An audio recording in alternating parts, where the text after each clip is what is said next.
અમે 1 લાખ બિલવૃક્ષનું જંગલ બનાવવાનો નિર્ણય લીધો છે. અમે લોકો કેટલા બિલવૃક્ષો આવ્યા છે. પહાડને અમે લોકો ફેલાવ્યો નથી, પહાડનું લેવલિંગ ન કર્યું, પહાડમાં સ્ટેપ પાડીને અમે લોકો વૃક્ષો આવ્યા છે, ટપક પદ્ધતિનો ઉપયોગ કરીને. દરેક માણસને અમારી દિલની પ્રાર્થના છે, બિલવૃક્ષ તો સહી, લેકિન વધારેમાં વધારે વૃક્ષો વાવવા પડશે. જો વૃક્ષો નહીં વાવીએ આપણે તો આ ધરતી પર આવતા સમયની અંદર માણસે રહેવું મુશ્કેલ પડવાનું છે. એટલે દરેક સારી સારી સંસ્થાઓ પણ કામ કરે છે, વિચારકો પણ કામ કરે છે, સારા માણસો પણ કામ કરે છે. તેથી બિલવૃક્ષો સહી, લેકિન દરેક વૃક્ષોનો મહિમા છે, ફક્ત બાવળ નહીં વાવવાય.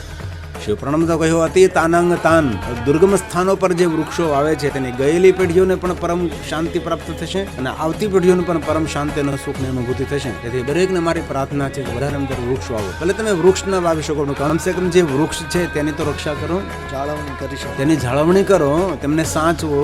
કારણ વગર વૃક્ષને શા માટે તમે કાપો છો? ઘણા લોકો વૃક્ષની નીચે કઈ કચરો સળગાવતા હોય છે. તો તમને એટલી બુદ્ધિ હોવી જોઈએ કે વૃક્ષની નીચે કચરો સળગાવીએ તો એ અગ્નિ જ્વાળા વૃક્ષને લાગે, વૃક્ષ સુકાઈ જાય, સમાજમાં ફરતા તો એટલો જીવ બળે. ઘણા લોકો વાળો હળગાવે, ઘણા લોકો જ્યાં ત્યાં કચરા હળગાવે, પ્લાસ્ટિક સળગાવે, ધુમાડો નુકસાન થાય, વૃક્ષોને નુકસાન થાય, જીવ જંતુ કેટલા તડતડ મરી જતા હોય છે. તો દરેક માણસમાં સૂઝ સમજ આવે એવી ભગવાન શિવને ખૂબ દિલથી પ્રાર્થના કરું છું. આવા જ અવનવા પોડકાસ્ટ અને શોર્ટ્સને જોવા માટે તમે અમારી ચેનલને સબસ્ક્રાઇબ